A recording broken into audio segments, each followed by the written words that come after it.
Welcome to the Illinois Divorce Guide podcast, where we break down the complex and emotional process of divorce into manageable, easy-to-understand steps. I'm your host, Greer Howard, and with me is Bobby Buchanan, widely recognized as one of Illinois' top divorce attorneys, offering unmatched insight and experience in family law. Well, Bobby, today we have a topic that comes up at what feels like all of the time, and it's around when is the right time to move out. So, couples are going through a divorce and it can take a little bit of time. People want to start moving on because even if they haven't agreed and it's finalized, mentally they're ready to kind of start to move on. But, is it the right move? When do you know when it's the right move? So, Bobby, why don't we kind of just talk a little bit about this idea of when is the right time to move out when you're going through a divorce? When is the right time? Greer, thanks so much. Good to see you again. And I'm thinking about my own personal relationships and kind of I've never been divorced. I would describe myself as a serial monogamist. I have lived with more than one woman before in my life, and those relationships have ended. And I think mentally, if you're the one who's thinking about divorce or ending your relationship, you often know that it's over inside of you before you tell the other person, and usually at that point when you feel like it's over, at least for me, it starts to get a little bit more uncomfortable to be living with that person. You start to feel like you're not totally aligned, like you even might be sleeping in the same bed as them, but if you could snap your fingers, you would be living in an entirely different house. Yeah. I mean, I think a lot of people, at least I always think about my home as I want it to be a place of peace, right? I want to be able to go home to relax, to not have to be on, and to feel comfortable. And like you're saying, going through a divorce most of the time is pretty uncomfortable, and being in an intimate space with other people doesn't always feel great. But in reality, it's not as simple as just saying, well, now I'm uncomfortable, I want to move out. There's several things that you have to think about. So why don't we kind of on a high level, what are some of those things to consider? And then we'll sort of dive in a little deeper. Yeah. So in any divorce, the big high level things we have to think about, it's pretty simple. On the highest level, we got to think about the finances and we got to think about the kids. So when we're thinking about the kids, we have to think about what kind of custody situation do we imagine when this divorce is all said and done. So what we do and when is going to change based on if we're this is going to be an every other weekend sort of thing for one of the parents, maybe for you, maybe for the other side, or this is going to be a 50-50 situation. Those two choices are going to change drastically what your options might be. And then financially, we have to look at, are you renting? Are you buying? Who's paying the mortgage? Who's on the mortgage? Are you going to sell this house eventually? So unpacking and thinking through all of those things is going to help us figure out what our strategy needs to be. Yeah. Okay. Well, why don't we start with the custody? Let's start with the kids. Let's say you have kids and one person wants to move out. Maybe they're moving out. They've decided, what are some of the ramifications of moving out of your current home when you have kids?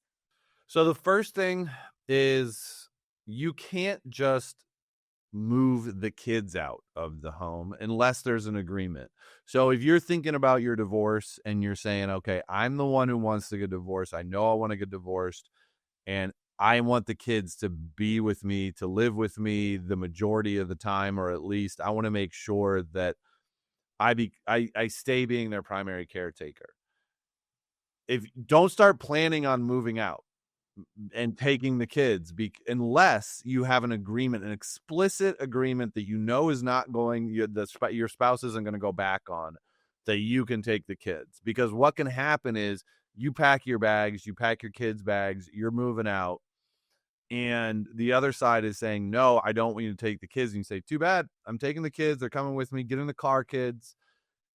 And then you just move what your spouse could do very easily is hire a lawyer, rush into court, and get an emergency order that the kids have to move back into the house. And judges will grant those motions left, right, and center.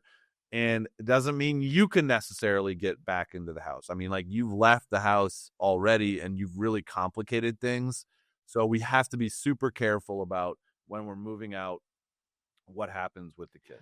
Okay, so it's not as simple as your parents live in town, so you get the kids and you go over to grandma's house and you're going to live there because that's what you want to do. It's not that simple. You really can't do that without some serious ramifications. But I think for most of us, there is a conversation that can be had here. Like, I think even in difficult divorces, or ones that it feels like there's no communication, there's usually a way to talk about this and get somewhat on the same page. So, half of us listening to this podcast right now, there may be an opportunity to just figure this out with your spouse as far as the kid side goes. Like, listen, it doesn't make sense for us to be living under the same roof.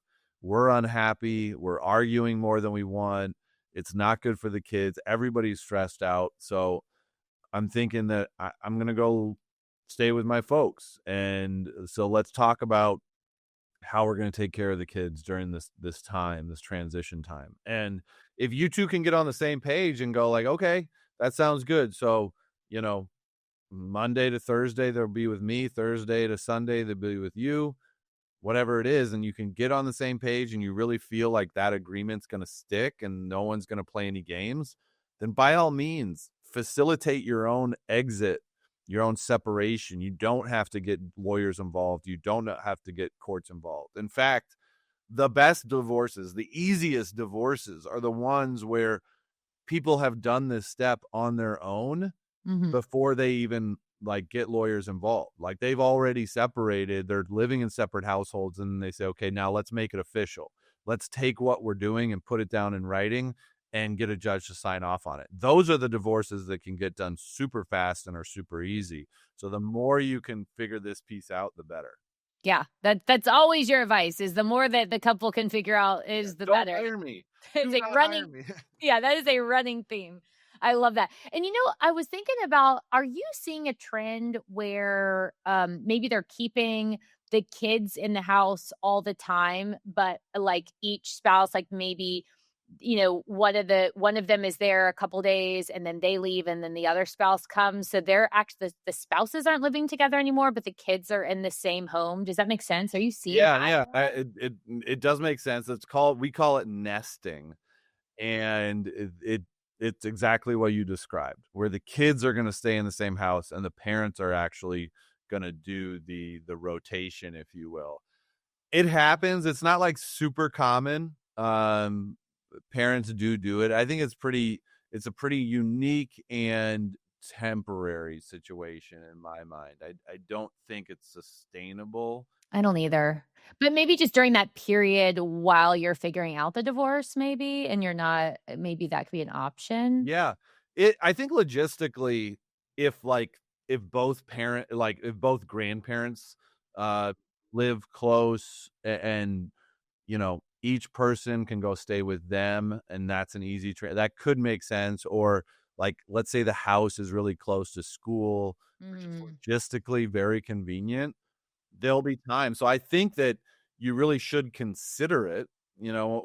I'm all about creative solutions and thinking about solutions. I was just talking to you about this before the podcast. Done is better than perfect. So if we can make progress, maybe it's not the perfect solution for now, but it is better than what we have. Let's try it.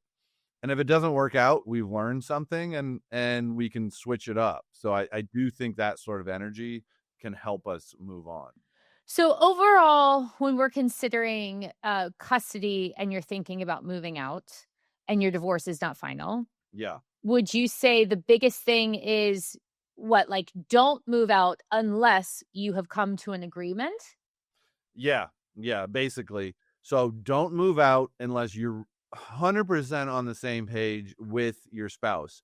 you guys might fight over the money stuff all the time. And maybe that's ultimately why you're getting a divorce, is because, you're constantly, you don't see eye to eye as far as the money goes, or maybe there was some infidelity or whatever it is. But as far as the kids go, you guys are amazing. And you really know, you're both fantastic parents. Then I think there's a good chance that you two can figure this out. And really the people that keep their kids front and center during the divorce process and truly think about what is in their best interest and how can we best serve our kids during this process. And those are the people that can figure this piece out and come to an agreement and not have to get the courts involved. So yeah, don't move out unless you and your spouse are, lockstep as far as what the game plan is with the kids. All right. So, Bobby, now we know that you really shouldn't move out unless there is an agreement in place. But let's talk about the why behind that. Yeah. I think there's two main reasons. One is that, and they're really related. One is that temporary arrangements have a tendency to become permanent arrangements in the divorce process. And the other one is that judges really, they look at the status quo, what the status quo is, and they put a lot of weight on that. So let's unpack those a little bit. So the first one, temporary arrangements become permanent. Let's say that I move out and I go live 35 minutes away for whatever reason. It's close to my parents' house. It's the house that I found. It's closer to my mistress. I'm not telling you about that, but that's why I moved out to that place.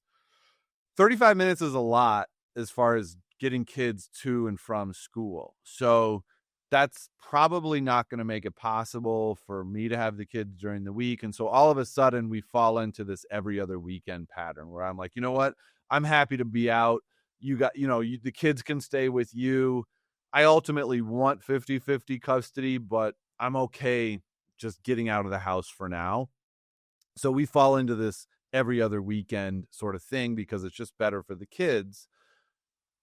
But now, and this is where the status quo kind of comes into place, that becomes what the kids are adjusted to. And it starts working for them.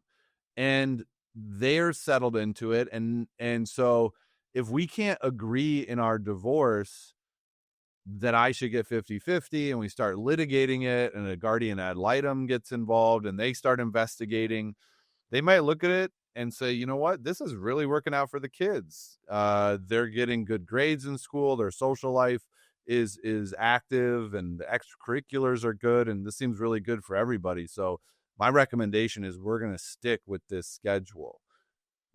Now you're really behind the 8 ball and you're going, well, shoot, should I move back closer to the kids? Is that even going to make a difference?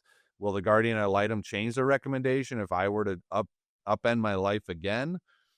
So temporary arrangements becoming permanent and the status quo carrying a lot of weight. Those are the two big things that we have to be concerned about if we do move out. Does that make sense? Yeah, no, it does. And I just think that gives a lot of clarity of making sure that, before you're making those decisions, even if you think it's like, hey, I'm just doing this for a short amount of time because I want to be out, but obviously I'm going to have 50-50, it isn't necessarily so obvious. You may be kind of making it harder on yourself, which makes a lot of sense. There's and in really extreme cases where, let's say the mother, she's been the primary caretaker, like the kid's whole life. And maybe it's just young kids. They're 2 years old or something like that. And the dad moves out. It's usually moms because they are, biologically attached to the kids and then they become the primary caretaker. Sometimes it's a really hard transition to imagine dad even caring for the children alone. And there are those dads that we look at and go, have you even changed a diaper before? Like that's, and so the mother gets anxious about letting the father even care for the kids alone. And she says, well, I'm not agreeing for you to see the kids without somebody else being there. And so the dad, desperate to see their kids, wanting to have that time, says, okay, I'll agree to supervised visitation just to get the ball rolling. It can then take like months and months and months to get off of supervised visitation, because now that's the status quo, and to move away from that. Sometimes it's the best option, and sometimes we even advise our client like, hey, let's agree to this now. But I more just talk about this to help people understand, like, there's a lot of implications as far as what the temporary agreement is, what the status quo is, and then it being tough to shift that as far as custody. Now, obviously, I do want to mention that, let's say there is a scenario where maybe a spouse has some addiction issues or abuse issues, or there's something that is really making it maybe unsafe, unfit for the kids to be in the home. At that point, if there's some other thing that's going on outside of just somebody wants to move out, obviously you want to be taking some measures to either have that person removed from the home or to be able to take the kids and get them somewhere safe, correct? Absolutely. If the kids are in danger, if you're in danger, then we need to escalate this and look at what needs to be done. And, obviously, if there's something truly dangerous, we're starting with calling 911 and figuring it out from there, and possibly getting an order of protection and getting your spouse removed from the house.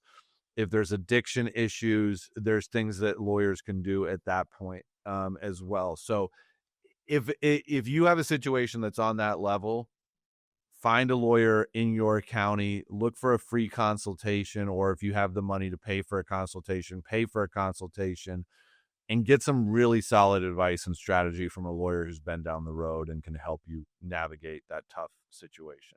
Yeah, absolutely. I just want to make sure we mention that so that, obviously there are extreme circumstances that maybe something needs to be done very, very quickly. Yeah. And we understand that. Okay, so anything else on, when custody is involved, when kids are involved before, deciding to move out?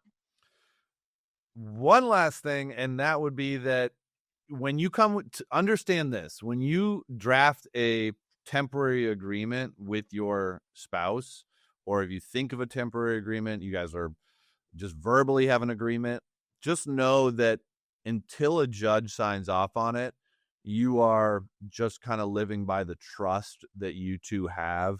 You can't enforce that sort of agreement in court very easily. So the safest thing to do, the smart way to do this, if you have any doubts about being able to trust your spouse, is to negotiate an agreement, to start a court case, and to get a judge to sign off on it before you move out. And that's something that, a lawyer will help you do, that we do with people all the time. So I think that that's the final thing I need people to understand. All right. So dot those I's, cross those T's, make sure all the details are good to go before you get out.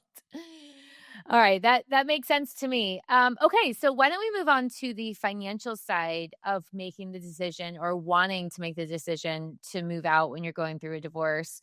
And there's kind of two sides of this. So I don't know where we want to start, Bobby, but some couples are going to own a home, and there's going to be some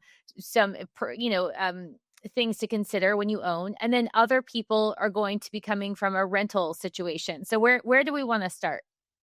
Let's start. I think let's start with owning, and I think naturally we might be able to kind of weave in what happens as far as if you're renting. And I think the first thing that we need to talk about is something I hear a lot when people do call me and talk to me initially that they're concerned about, and that is an abandonment claim. Mm-hmm. So if you own a house or if you just have some interest in a house, or how can I say this? If either you or your spouse own a house, you potentially are entitled some of the equity in the house if through the divorce process. No matter who's like on the mortgage or who's on the title. Okay. Exactly. No matter who's on the title and who's on the mortgage, there is a chance that you could be entitled to the equity in the divorce process. So if you move out, are you abandoning that claim? Do you still have a shot at the equity? And the short answer is absolutely. Moving out of the house doesn't affect your property rights. So if you don't have kids, if you don't have kids and there is another place for you to live and it's toxic within the house, then it becomes a lot easier to think about moving out. There's still some things that we need to unpack here, but the big one is you're not going to lose your right to the equity in the house that one of you owns just by moving out. Not the same thing if you're renting. If you're renting, then there is no equity. So you don't have to think about that. But I think that that's a good one to clarify from the get-go. Okay, so let's say you own it, you move out, and like you're saying, you don't lose the right to the equity, but what about the responsibility? Do you still have a responsibility to that property in some way? Yeah, so if you move out, the simplest one to think about is if you move out and you're on the mortgage, do you still have to pay the mortgage? Yeah, it's on your name. That's your name. That's your name. That's your credit. That's your, that there's a lot of implications if you don't pay your mortgage. So, but is that fair? You have to pay your mortgage. I mean, you're living somewhere else. It's only your spouse living under that roof. Well, the bank doesn't care. Wells Fargo or Chase or whoever, your mortgage is with does not care where you live. All they care is that you've promised to pay your mortgage. So right. your spouse stops paying and you stop paying, then both of you are going to have to deal with that as far as your credit goes. So being on the same page, again, it's the same kind of the same thing as far as the custody goes.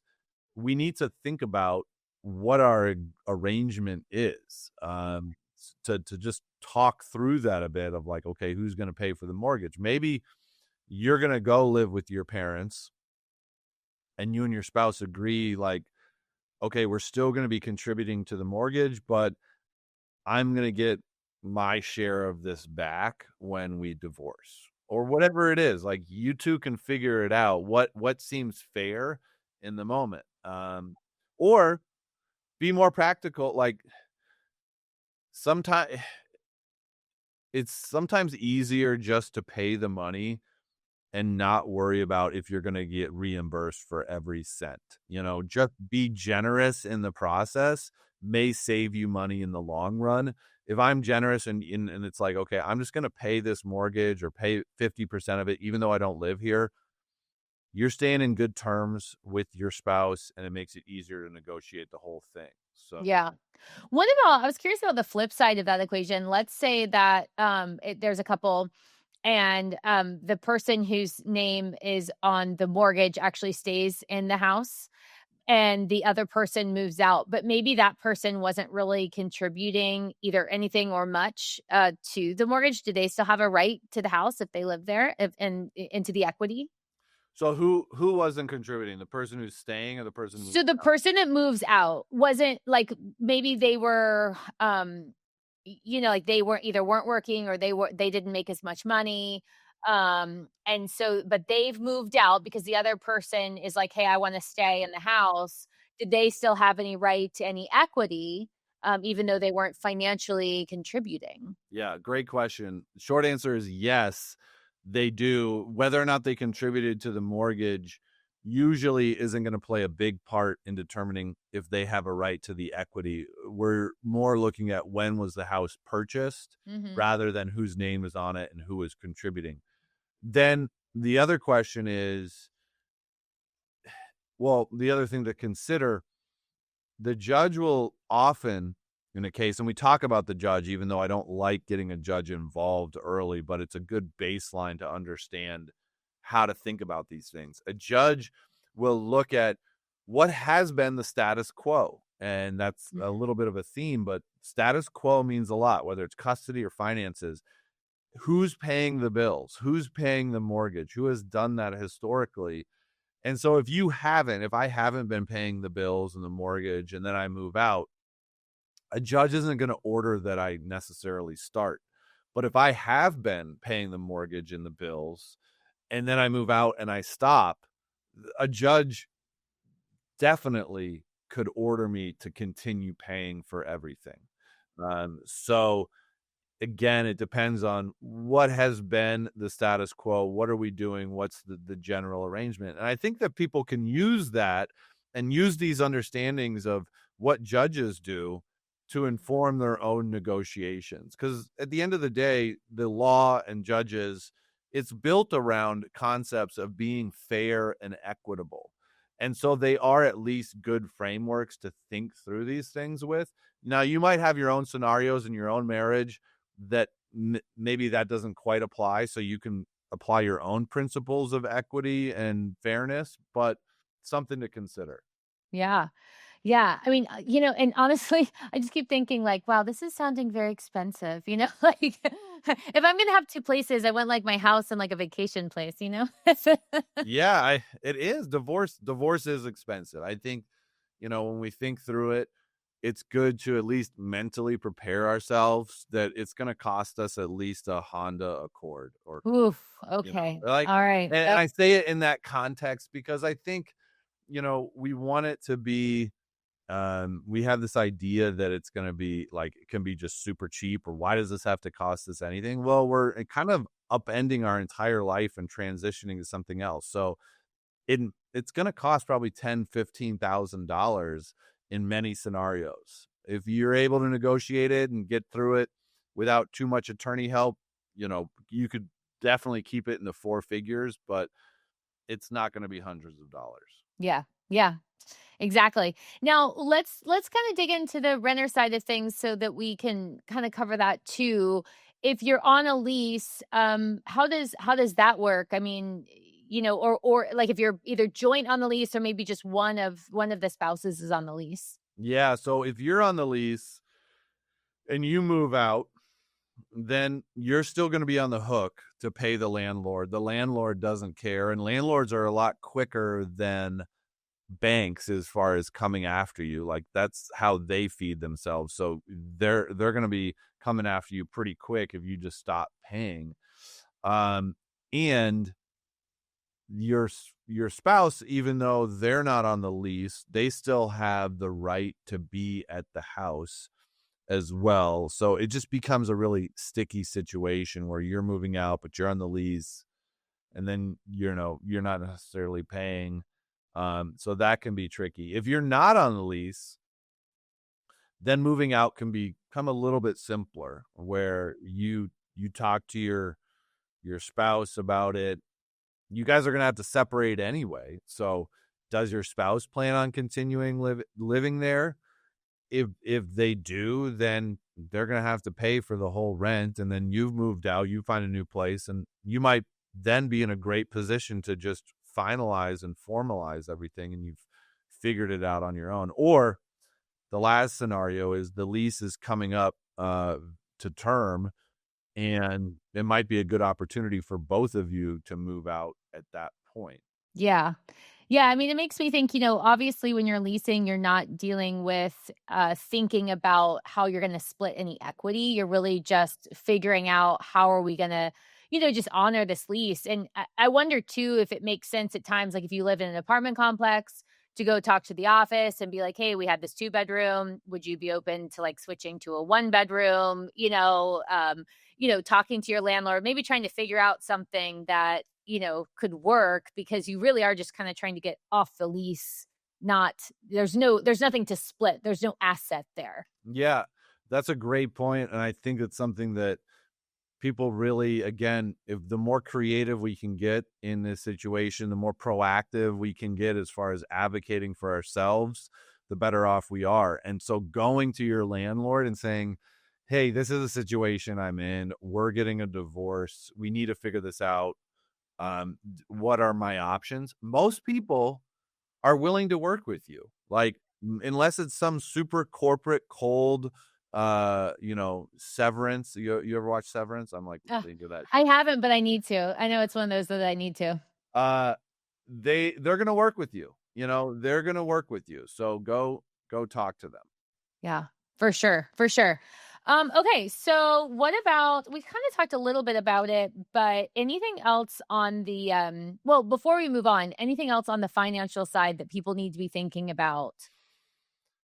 I don't think so. I think that is the big stuff. I'm sure, and I hope people will leave in the comments as they watch this anything that we did leave out, because there's a lot of little nuances to this of how it could work. And we have other episodes on talking about like refinancing and actually getting off of the mortgage, selling the house. I think that actually selling the house is one other thing to consider. If you do believe that you're going to be selling the house in the process of this divorce and you don't totally trust your spouse, then moving out of the house is precarious. There are situations where your spouse who's continuing to live in the house, who does not want it to be sold, can sabotage the entire sales process, can make it very difficult to sell a house if they don't want it to be sold. And then it's like pulling teeth. So if you need to maintain control over the situation and you don't trust your spouse, then moving out isn't a great idea. Yeah. Okay. All right. So I think to wrap up, just sort of talking through, our big question today is, when is the right time to move out? You're going through a divorce, you want to move out, but we're trying to talk through some of these considerations. So what would you kind of say would be the smart way to sort of go about deciding, should I stay or should I go? Do you remember that song? There was like a song, should I stay or should I go now? Do you remember that song? We'll get the rights to that and we'll play it. Yeah. That is the question. But what would you say is kind of the smart way to go about it? So we've decided that we want it, like, there's that point that we've all experienced if we've ended a relationship where you've decided internally this is over. And for a lot of us, when we do make that decision, it's like, okay, now I don't want to be living with this person at all. Like I'm done. Unfortunately, we can't move out as soon as we have that feeling. It is just more complicated than that. So once we understand that separating is the best option, that we want to do it sooner rather than later, that's where we need to assess how much trust and communication is there between my spouse and I. Can we sit down and start talking through this separation and the logistics of it, talking through what's going to happen if we do separate, how are we going to do it, who's going to be taking care of the kids and when, who's going to be paying the mortgage, are we selling? You really do need to have those discussions while you're both living together. That is the best way to do it. So if you need to create some emotional space by staying in separate bedrooms, giving each other some space so that maybe then you guys can come together and the relationship's a bit more transactional rather than being all, you're both hot and bothered by seeing each other every day. That's what you need to focus on first, is like getting the relationship to a place where you can talk business rather than talk feelings and whatnot. And then once you have somewhat of an agreement and you feel like you can trust your spouse, then you can make some moves. But again, if you can't trust them 100%, you don't feel comfortable leaving the house, don't do it. Talk to a lawyer first, and you can think through some of these more temporary/permanent solutions, getting judges to sign off on temporary agreements, et cetera, that might be a better option for you. Yeah. Well, Bobby, hopefully we answered a lot of questions today about when is the right time to move out and what to do to move out smart. But if you have questions, definitely ask them below and we'll make sure to address them in another episode. But Bobby, thanks so much. Thank you for listening to the Illinois Divorce Guide podcast. We hope today's episode gave you clarity and support as you move forward on your journey. If you found this episode helpful, please subscribe, rate, and review us on your favorite podcast platform. Tune in next week for more insights and expert advice on the Illinois Divorce Guide podcast.